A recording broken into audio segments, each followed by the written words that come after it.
ভালোবাসি তোমায় আমি, এ কথা জানি, তবে বলবো না আর আগের মতো এখন আমি।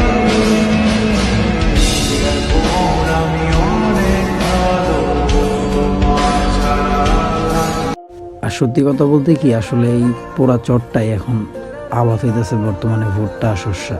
তো সবুজ আর হলুদের মেলা এখন এই চরে, এত সুন্দর লাগতেছে বলার বাইরে। এদিকে আমি পাখিগুলারে উড়াই দিতেছিলাম, মজা নিতেছিলাম, আর খেতে পানি দিতেছে, দেখতে পাচ্ছেন খেতে পানি প্রচুর। আর কিছুক্ষণ পরে কিছু ফুল ছিঁড়ে এখানে একত্রিত করে জাস্ট ভিডিও বানাইতেছিলাম, মানে ভালো লাগতেছিল না, বোরিং লাগতেছিল। তো এইভাবে বসে থাকতে থাকতে বিকেল হয়ে যায়, আর আমি বিকেল বেলায় চলে আসি খেলার মাঠে। মানে প্লাবনরা ভলিবল খেলতেছিল, আর আমি তো খেলতে পারি না, সো আমার দাঁড়িয়ে দাঁড়িয়ে দেখা ছাড়া আর কোনো কাজ নাই। তো এইভাবে